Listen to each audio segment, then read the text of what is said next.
The movie starts when Marcus brings breakfast to Emily in bed. They have been dating for 2 years and have been enjoying their time together. Emily asks for money to do her nails and hair, and Marcus tells her he'll send it once he gets to the office. Chinier is their neighbor, and Marcus is her landlord. Emily had parked the car in front of Chinier's house. Angrily, Chinier knocks on Marcus's door and tells Emily to move the car. She says that even if Emily is the landlord's girlfriend, she should not disrespect others. Emily agrees to move the car, but with a heavy heart. Later, Marcus meets his sister Anna and tells her that he plans to propose to Emily. Anna advises him to be cautious, saying she doesn't trust Emily and he should give it more time. Marcus insists that he has waited for 2 years and it's time to settle down, whether Anna likes it or not. He tells her it would be better if she accepted the reality. That evening, Marcus and Emily sit together watching TV. He suggests that Emily come work for him, as there's an opening in his office. Emily declines. Marcus encourages her to take the job, saying it would help secure her future, and in case anything happens to him, she would know how to survive. Emily replies that she prefers to be loved, pampered, and taken care of like the baby girl she is. Marcus doesn't argue and leaves her alone. A few days later, Marcus takes Emily out to dinner. During the meal, he tells her that for all his life, something had been missing, but now he's found it. He proposes to Emily, and she accepts. As they drive home, Emily records a video for social media announcing the proposal. Marcus, distracted by her, loses control of the car, and they get into an accident. The next scene shows Marcus lying in bed. When he wakes up and calls for Emily, he realizes he is blind. The doctors confirm he will never see again. Emily begins to feel frustrated with their new life. When Marcus asks her for help running errands, she complains that she's tired of doing everything. He asks if she could visit the company once a week to supervise, as he's worried the employees aren't working in his absence. Emily refuses, saying she can't manage both his personal needs and the company. Days go by. One day, Marcus, feeling hungry, comes downstairs and asks Emily to prepare something for him. She tells him she's too tired and that he should help himself. There's food in the kitchen. He ends up breaking a plate, but Emily doesn't bother helping him or even handing him another one. Later, Emily's getting ready to go out and asks Marcus for money. He tells her he doesn't have any, as he's trying to save what's left to sustain the company, which has been losing clients since he lost his sight. Emily complains that she babysits him all day, and when she asks for a little money, he refuses. She decides to take his ATM card since she knows his PIN. Marcus later returns to the kitchen to look for food, but doesn't find any. In the process, he breaks another plate and feels overwhelmed. When Emily returns, she finds the broken plate and food scattered on the floor. She tells Marcus she didn't sign up to be his maid and that he should have cleaned up the mess himself. She tells him she's tired of taking care of him and wants to end the relationship. Around this time, Layla comes to visit her sister Chinier. It's been a while since they last saw each other. Meanwhile, Marcus tries to go after Emily, but she doesn't return. Layla rushes to help him, but Marcus sends her away, heartbroken and crying. Layla asks Chinier about Marcus. Chinier explains that Marcus went blind after an accident and that his girlfriend left him.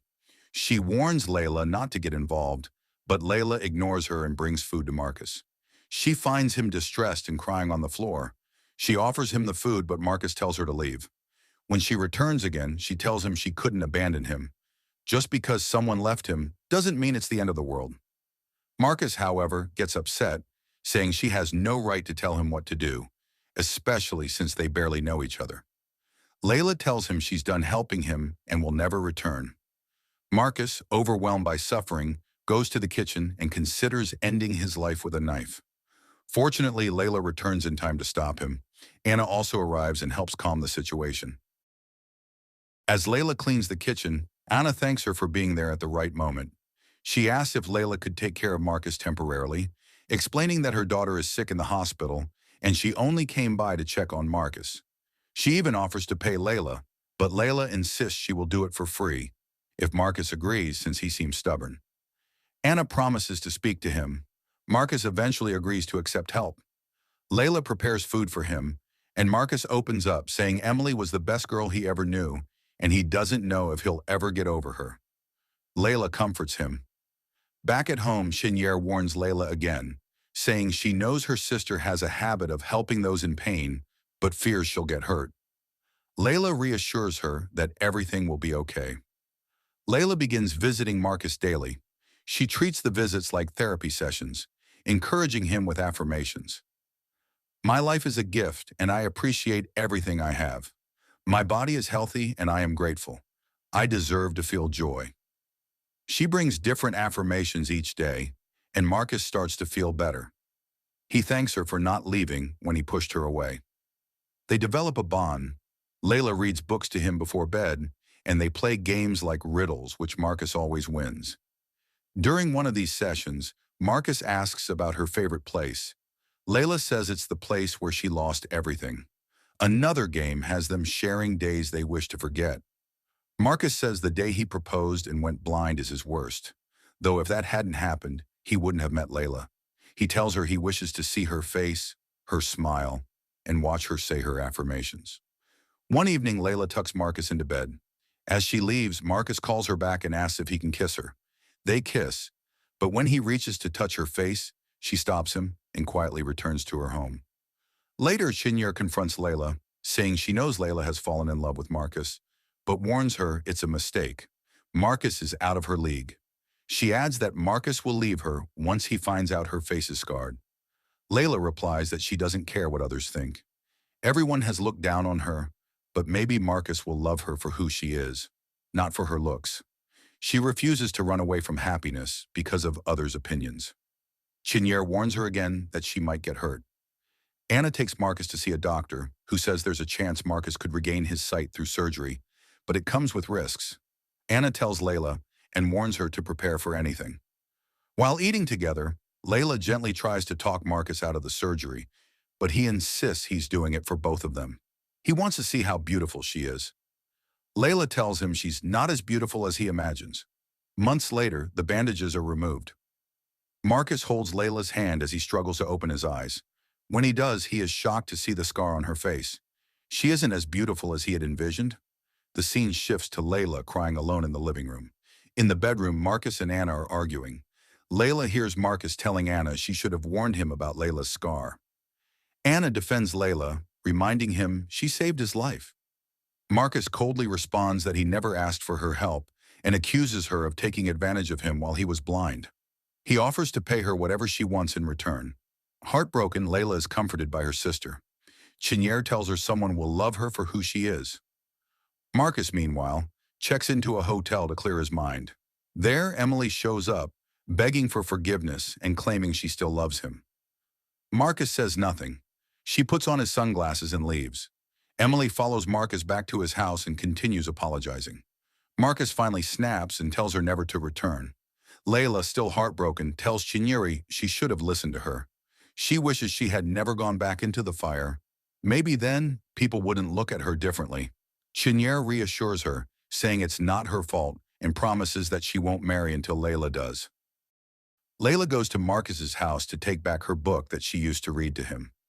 There she finds Cynthia, Marcus's girlfriend. Marcus brings her the book, and then Layla leaves. Later, when Chenier goes to Layla's room, she finds a note saying that Layla has left and will not return until Chenier gets married. In the note, Layla tells her that it's not her fault that she got burned. It was a choice she made herself. She tells Chenier that she deserves to be married and have children, and that she will be watching over her. Marcus comes home from work and finds the house still untidy. Cynthia hasn't cleaned up. When he asks her about it, she tells him that she's on a call and will clean the room when she's done. Later, Marcus goes to the kitchen to check if any food was prepared, but finds nothing. Cynthia is still on the phone. He doesn't say anything and just walks away. At bedtime, Marcus asks Cynthia if they could play a game, the same one he used to play with Layla. He says he'd like to play it with her, but Cynthia keeps using her phone. Then Marcus asks her why she was attracted to him. She tells him it's because he's handsome and rich, and that's why she loves him. Marcus then asks, "What if something happens to me?" Cynthia replies that if something happens, she'll just find someone else. Marcus later waits for Chenier. He asks her where Layla went, but she says she doesn't know. She lashes out, telling him that her sister is a good person and that he broke her heart. Marcus admits he was wrong and says he would like to make things right. Chenier says she doesn't know where Layla is, but when Marcus asks her where their house burned down when they were kids, she gives him the location. Marcus goes back to the house and tells Cynthia that she needs to leave. He lies to her, saying that everything, the house and the cars, belongs to his boss, who is arriving at the airport soon, and that she should not be there when he returns. Marcus finds Layla crying. He apologizes and tells her that he missed her and wants to make things right. Layla opens up and tells him that when their parents died, their aunt took them in, but she never really cared for them. One day Layla decided to cook. As the food was preparing, she went to watch TV and they both fell asleep. By the time they woke up, the house was on fire. Neighbors came to help them. Chenier cried out for her dolly, and no one could help, so Layla went in to get it for her. The smoke was too much and she fainted. She woke up in the hospital with half of her face burned. Layla shares how people began to discriminate against her because of how she looked. Every morning she tried to affirm herself, but deep down, when she looked in the mirror, she believed no one would ever love her for who she was. Marcus tells her that he loves her for who she is. He says he misses the games they used to play and tells her that he wants to make her his wife if she agrees. Layla agrees to his proposal and the movie ends with them hugging.